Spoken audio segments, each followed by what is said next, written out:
آج میری طبیعت ذرا سی خراب ہوئی تو میری ساس کہنے لگی، چلو بیٹی تمہیں ڈاکٹر کے پاس لے چلتی ہوں، لگتا ہے تمہیں ڈاکٹر کے پاس جانے کی سخت ضرورت ہے۔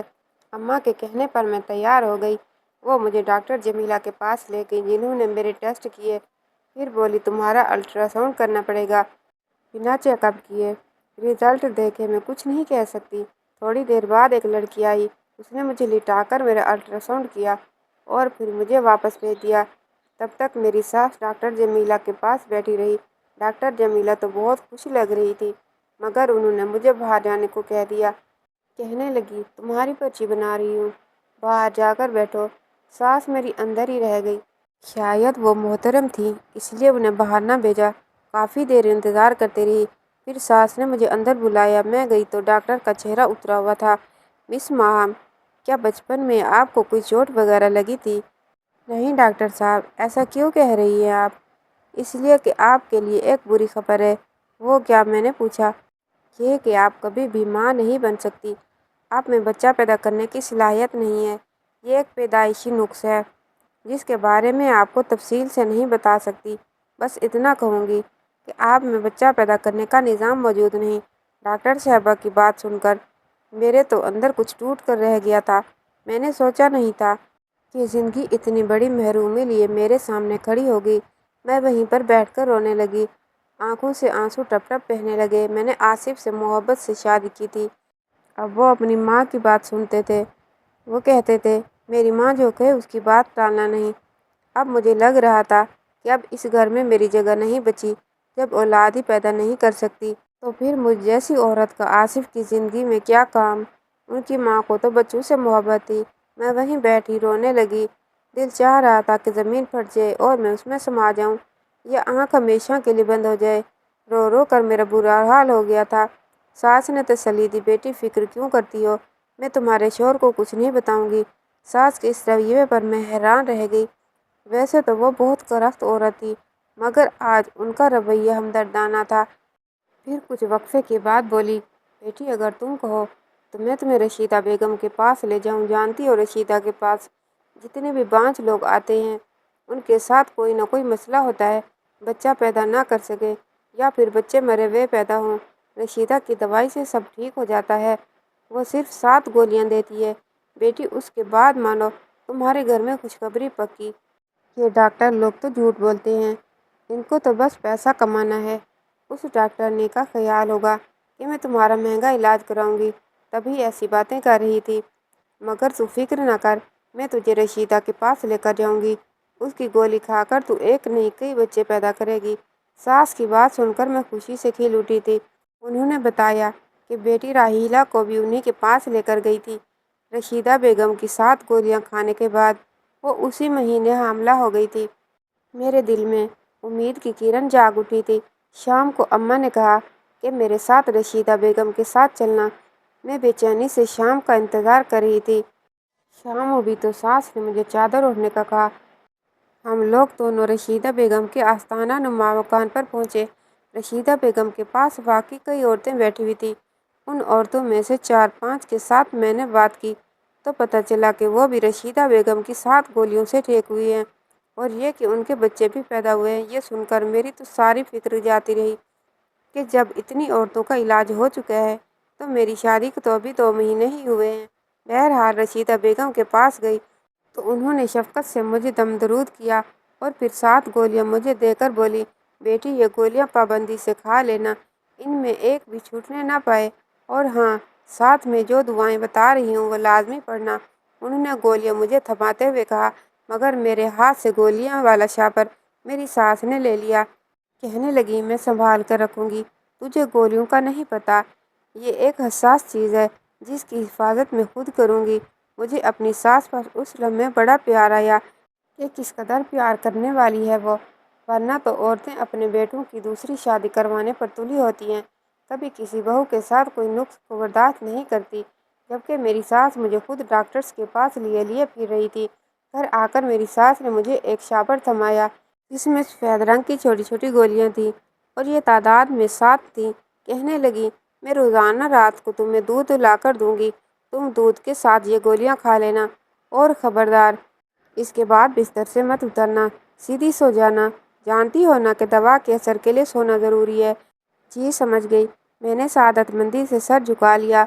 मेरी सास कमरे से चली गई तो मैं बैठी सोचने लगी कि अल्लाह ने मुझ पर किस कदर मेहरबान और अता की है, जो बिल्कुल माँ जैसी है। थोड़ी देर बाद आसिफ आ गए। मैंने उनसे इस बात का जिक्र नहीं किया। वो भी कुछ न बोले, जैसे उन्हें मेरी किसी बात पर गर्ज ही ना हो। अलबत्ता जब ये पता चला था कि मैं कभी माँ नहीं बन सकती, तो उनके चेहरे पर नागवारी के तासुरात ज़रूर देखे थे। उसी रात मैंने एक सफ़ेद गोली मुंह में रख ली, मगर गोली मुंह में रखते ही मेरी तबीयत खराब होने लगी। ऐसा लगा जैसे मैंने कोई अजीब जहरीली चीज़ खा ली हो। मगर फिर अपनी औलाद के लिए मुझे इतना तो करना ही था। मैंने बड़ी मुश्किल से ये गोली अपने हलक से उतारी। अब बस इंतज़ार कर रही थी कि कब ये मरहला गुजरे और कब मैं अपने शोहर को खुशखबरी सुनाऊं। यूं ही 2-3 दिन खैरियत से गुजर गए, मगर मैं एक बात से सख्त परेशान थी। मैं जब सुबह उठती, मेरी कमीज़ पर काले रंग के दाग लगे होते। उन दागों का निशान भी समझ में नहीं आता था ये कैसे लगा है। इसके अलावा मेरा सर भारी होता और पूरे जिस्म में दर्द होता। इस चीज़ ने मुझे परेशान कर रखा था। मगर मैं अपनी सास से कुछ ना कहती कि कहीं वो दोबारा मुझे किसी डॉक्टर के पास न ले चले। वैसे भी वो मेरा बहुत ख्याल रखती थी। आज मैं बहुत खुश थी, क्योंकि मेरा कोर्स मुकम्मल होने वाला था। मेरे पास अब सिर्फ एक गोली रह गई थी। मैं रात को तो सोचने लगी कि आज आखिरी गोली खाकर सो जाऊंगी। इसके बाद शायद जल्द ही मुझे खुशखबरी सुनने को मिलेगी। इसी खुशी में गोली मेरे हाथ से गिर गई। रात का वक्त था, कमरे में हल्का हल्का अंधेरा था। मैंने गोली ढूंढने की बहुत कोशिश की, मगर वो मुझे कहीं भी न मिली। फिर मैं जाकर टार्च ले आई। बेड के नीचे हर जगह घूम फिर कर देखा, मगर मेरी गोली गुम हो गई थी। मुझे बड़ा अफसोस हुआ और खुद को कोसने लगी कि आज तो आखिरी दिन था, सारा अमल ज़ाया हो गया। काश मैं गोली खा लेती तो मेरे साथ ये मसला न होता। अब न जाने बाकी 6 गोलियों का मुझ पर असर भी होगा या नहीं। फिर सोचने लगी, रशीदा बेगम कौन सी दूर है, अभी वक्त ज़्यादा नहीं गुजरा। फजर के वक्त मुँह अंधेर ही उनके पास चली जाऊंगी। गांव के लोग तो सुबह सवेरे ही उठ जाते हैं। सुबह सवेरे ही उनसे गोली ले लूंगी तो बाकियों का असर ज़ाया नहीं हो जाएगा। यही सोचकर मैं सोने की कोशिश करने लगी कि सुबह जल्दी उठूंगी तो अलियल सुबह रशीदा बेगम के पास पहुंच जाऊंगी। मगर उसकी नौबत ही ना आई। अभी मुझे लेटे हुए 10 मिनट ही गुजरे थे कि मेरी सास कमरे में दाखिल हुई। मैं भी सोती बन गई कि कहीं यह न समझे कि मैंने गोली नहीं खाई, क्योंकि गोलियों के असर में अक्सर मुझे नींद आ जाती थी। मैं सोच रही थी कि 1-2 बार मुझे देखने के बाद सास कमरे से चली जाएगी, मगर ऐसा नहीं हुआ। वो मेरे कमरे में ही रुकी रही। आंखें खोलकर देख भी नहीं सकती थी कि वो क्यों रुकी हैं। थोड़ी देर गुजरी थी कि एक जानी पहचानी सी खुशबू मेरे नाक की नथनों से टकराई। ये खुशबू अगरबत्तियों की थी, जो शायद मेरी सास ने अपने हाथ में ले रखी थी। मैं अब भी सोई बनी रही, कहीं उन्हें शक न हो जाए कि मैंने गोली नहीं खाई। लेकिन जब उन्होंने उन अगरबत्तियों की राख मेरे सर और मेरे पेट पर गिराई, तो मुझसे रहा नहीं गया। गरम गरम राख जब मेरे कपड़ों पर पड़ी तो मुझे खौफ सा महसूस हुआ। मैं एक ज़ोरदार चीख मारकर उठ बैठी। मुझे लग रहा था जैसे मैं कोई डरावना ख्वाब देख रही हूँ। अपने सामने अपनी सास को देखकर मेरा तो जैसे ही दिल उछलकर हलक में आ गया। उन्होंने काले रंग का लिबास पहन रखा था और माथे पर लाल रंग का टीका लगाया हुआ था, जिसे देखते ही मेरी रूह फना हो गई। लगता था कि वो कोई हिंदू जादूगरनी है जो अपने अमल में मसरूफ़ हैं। मुझे उठकर चीखता चिल्लाता देखकर घबरा गई। बोली, खामोश होकर लेट जाओ, अभी मुझसे सवाल जवाब मत करना। उन्होंने मुझे सख्ती से हुक्म दिया कि मैं लेट जाऊं, मगर मैं यूं ही कैसे लेट जाती। मुझे अजीब सा महसूस हो रहा था। उनके अमल से मुझे उलझन हो रही थी। कमरे में फैली बदबू से मेरा दम घुट रहा था। इससे पहले कि मैं मजीद चीखती चिल्लाती, मेरी सास ने मेरे मुंह पर हाथ रखा और मुझे घसीटती हुए पीछे वाले कमरे में ले गई। ये कमरा घर के अगली तरफ बना हुआ था। इसमें कोई आता जाता नहीं था। एक इंतहाई अंधेरा सा कमरा था, जिसे देखकर मैं वैसे ही डर जाती थी। उन्होंने मुझे यहाँ बंद कर दिया। मेरे मुंह में कपड़ा ठूंसकर बाहर से ताला लगाकर चली गई। ये देखकर मेरा बुरा हाल हो गया। मेरी आंखों से आंसू बहने लगे। सोचने लगी, मुझे यहाँ क्यों बंद कर दिया। रोती चीखती चिल्लाती रही, मगर किसी ने मेरी आवाज़ न सुनी। मैं तो जानती थी यहाँ मेरी आवाज़ सुनने वाला कोई नहीं, क्योंकि यह कमरा घर की पिछली तरफ वाक़ था। मैं अपने शोहर आसिफ को कोसने लगी, जिसने मेरा ख्याल नहीं रखा, मुझे पूछने तक नहीं आया। मैं उसका इंतज़ार दिन भर करती रही, मगर उसने मुझे पलटकर नहीं देखा। लग रहा था जैसे वो भी इस अमल में अपनी माँ के साथ शामिल हो, और ये कि उसे मेरी कोई परवाह नहीं। इसी इंतज़ार में थी कि तकरीबन शाम के 4 बजे आसिफ ने अपनी शक्ल दिखाई। कहने लगा, तुम यहाँ पर हो मैं जानता हूँ, मगर तुम्हें सब्र से काम लेना होगा। इसके पीछे छुपी हिकमत तुम नहीं समझ सकती। मैं उसे देखते ही फट पड़ी। ये कौन सी हिकमत? तुम पागल तो नहीं हो गए? तुम्हारी माँ ने अजीबोगरीब अमल करने के बाद मुझे यहाँ बंद कर दिया, जबकि तुम जानते हो मैं तुम्हारे बच्चे की माँ बनने वाली थी। मैं जानता हूँ, मैं तुम्हारी डॉक्टरी रिपोर्ट्स देख चुका हूँ। तुम्हारी माँ बनने का इसी दिन पता चल गया था, जब तुम डॉक्टर जमीला के पास गई थी। अच्छा वाकई, तो फिर तुमने मुझे बताया क्यों नहीं? तुम्हारी माँ ने मुझसे ये बात क्यों छुपाई और मुझे बांझपन की गोलियां क्यों दी? बताता हूँ, सब बताता हूँ। आसिफ ने हाथ के इशारे से मुझे बैठने का कहा। मजबूरन मैं बैठ गई। उसके सिवा और कोई चारा नहीं था कि मैं उनकी बात सुन लूँ, मगर मेरे दिल पर खौफ सवार था। मैं उनके पाँव पड़ गई। खुदा के लिए आसिफ, मुझे यहाँ से निकालो। उसके बाद जो तुम मर्जी कर लेना। यहाँ मेरा दम घुट रहा है। घबराओ नहीं, मैं तुम्हारे साथ हूँ। आसिफ ने मुझे तसल्ली दी। अच्छा सुनो, आसिफ ने मुझे राजदाराना अंदाज में कहा, मेरी अम्मा को तो तुम जानती हो, वो कितनी मजहबी खातून है। औरतें उनसे दम करवाने आती हैं और वह सभी का मुफ्त इलाज करती हैं। शायद तुम उस बात को नहीं जानती, क्योंकि अम्मा ने आजकल ये सरगर्मियाँ ज़रा कम की हुई हैं, मगर मैं अम्मा को अच्छी तरह जानती हूँ। वो लोगों की मदद करती हैं, खासकर बांझ औरतों की। वो चाहती हैं कि कोई औरत इनके दर से खाली ना जाए।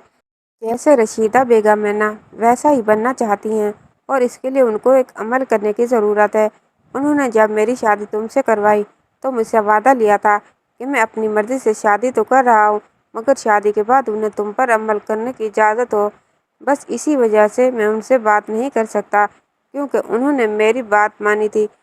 तुम्हें मुझसे ब्याह कर मेरी आरज़ू पूरी हुई थी, मगर अब मुझे भी तो उनकी बात मानना होगी।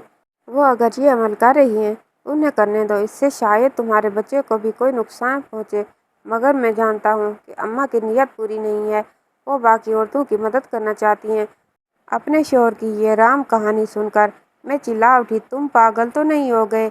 आसिफ, मर्द बनो। तुम्हारी अकल को क्या हो गया है? क्या अल्लाह की किताब को इन फरसूदा अवामिल की ज़रूरत है? हरगिज़ नहीं। तुम्हारी माँ सरासर जाहिलियत में पड़ी है। उनको तो ये तक नहीं पता कि एक औरत के साथ झूठ बोलकर उन्होंने कितना बड़ा गुनाह किया है। अरे वो क्या लोगों की मदद करेंगी? वो तो अपने ही बेटे की नस्ल को ख़त्म करने पर तुली है। अगर मैं बाँझ नहीं थी, तो मुझे खतरनाक गोलियां खिलाने की क्या ज़रूरत थी? और तुम कैसे बाप हो? तुम्हें अपनी औलाद की भी फिक्र नहीं। ये बच्चा चला जाए तो तुम्हें दुख नहीं होगा? नहीं, आसिफ ने इत्मीनान से कहा, मुझे दुख नहीं होगा। अल्लाह ने एक दिया है तो अल्लाह और भी देगा। तुम सब्र करो। तुम्हारा तो अभी पहला महीना चल रहा है। कौन सा ये बच्चा इस दुनिया में आ गया है? आसिफ, मैं कोई बात नहीं जानती। बच्चा दुनिया में नहीं आया तो इसका मतलब ये नहीं कि तुम उसे अपने हाथों से कत्ल कर दो। कम से कम तुम्हें यह बात समझनी चाहिए, ताकि तुम्हारी माँ जो कर रही है वो सरासर गलत है। मैं अपने बच्चे को किसी के हाथ भी नहीं लगाने दूंगी। तुमने जो करना है कर लो। तुम्हारी माँ के हाथों कुर्बानी का बकरा नहीं बनूंगी। मैंने गुस्से से कहा। आसिफ ने मुझे वहीं बंद किया और वहाँ से चला गया। बेवफा की इस हरकत पर मैं हैरान रह गई। सोचा नहीं था कि वो इस कदर संगदिल होगा। 2-3 घंटों बाद दोबारा आया तो फिर मुझे वही बात समझाने लगा। बोला, अम्मा को अमल करने दो, वो सब लोगों की भलाई के लिए कर रही हैं। इसके बाद तुम जो चाहो करो। मैं तुम्हारी हर बात मानूंगा, लेकिन खुदा के लिए मुझे अम्मा के सामने शर्मिंदा मत करो। आसिफ ने मेरे आगे हाथ जोड़ दिए। मगर औलाद की मोहब्बत औरत के लिए सबसे बढ़कर होती है।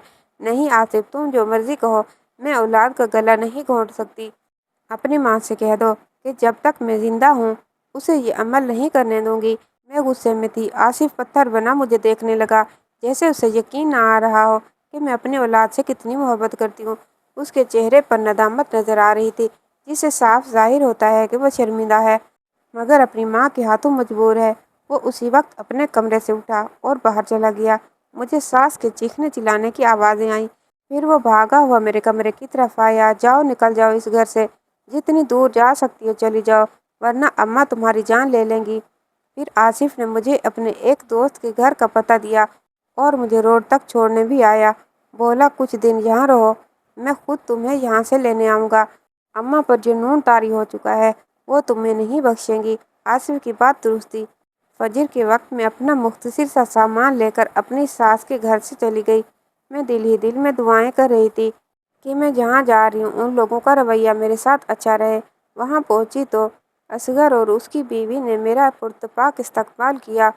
شاید میرے شوہر نے انہیں پہلے ہی بتا دیا تھا کہ میں آ رہی ہوں۔ ان لوگوں کے گھر مجھے کسی قسم کی کوئی تکلیف نہیں ہوئی۔ میں آرام سے 6 مہینے وہاں پر رہی۔ اس دوران آصف نے میری خبر نہ لی۔ میری امید ٹوٹنے لگی تھی۔ لگتا تھا جیسے وہ کبھی پلٹ کر نہیں آئے گا۔ مگر پھر ایک دن آسیہ باجی نے مجھے اطلاع دی کہ میرا شوہر مجھے لینے آ رہا ہے۔ خوشی سے میں پھولے نہ سما رہی تھی۔ میرا آخری مہینہ چل رہا تھا۔ ان دنوں عورت کو شوہر کی ضرورت ہوتی ہے۔ وہ اسے اپنے دکھ سکھ کہتی ہے، اپنی تکلیف کا ساتھی بناتی ہے۔ آصف آئے تو ان کے چہرے پر پریشانی تھی۔ برسوں کے بیمار لاغر لگ رہے تھے۔ آتے ہی میرے آگے ہاتھ جوڑ کر معافی مانگنے لگے۔ مجھے معاف کر دو خدا کے لیے، میری ماں کو بھی معاف کر دو۔ آصف تقریباً رونے کو آئے تھے۔ آصف کیا ہوا ہے؟ آپ یوں کیوں رو رہے ہیں؟ تب آصف نے مجھے بتایا کہ اماں کو ان کے کیے کی سزا مل گئی ہے۔ ان کے ساتھ جو حادثہ ہوا ہے اس سے ان کے حواس بگڑ گئے ہیں۔ وہ اپنے ذہنی توازن کھو چکی ہیں اور اب عجیب و غریب باتیں کرتی رہتی ہیں۔ لوگ انہیں دیکھ کر ہنستے ہیں اور وہ زندگی اور موت کی کشمکش میں ہیں۔ آصف کی بات سن کر مجھے پریشان کر دیا۔ شوہر کی باتیں سن کر میں نے اپنی ساس کو معاف کر دیا۔ بے شک معاف کرنے میں ہی عظمت ہے۔ زندگی کے آخر دنوں میں میں نے ان کی بھرپور خدمت کی۔ وہ مجھ سے بار بار معافی مانگتی مگر انہوں نے نہ جانے کس کس کا دل دکھایا تھا کہ ان کی موت انتہائی تکلیف دہ ہوئی۔ علم نظام میں ان کی جان جیسے کسی کانٹے میں اٹکی ہوئی تھی۔ یہ حالت دیکھ کر مجھے بھی عبرت ہوئی۔ میں نے دل میں پکا ارادہ کر لیا کہ میں کبھی زندگی میں بھول کر بھی کسی انسان کا دل نہیں دکھاؤں گی اور نہ ہی کوئی شرکیہ عمل کروں گی، چاہے زندگی میں مایوسی کے بادل چھائے ہوں، مگر میں کبھی اللہ تعالیٰ سے امید لگانا نہیں چھوڑوں گی۔ کہانی کیسی لگی کمنٹ باکس میں رائے کا اظہار کیجیے گا اور کہانی کو لائک اور چینل کو سبسکرائب کیجیے گا۔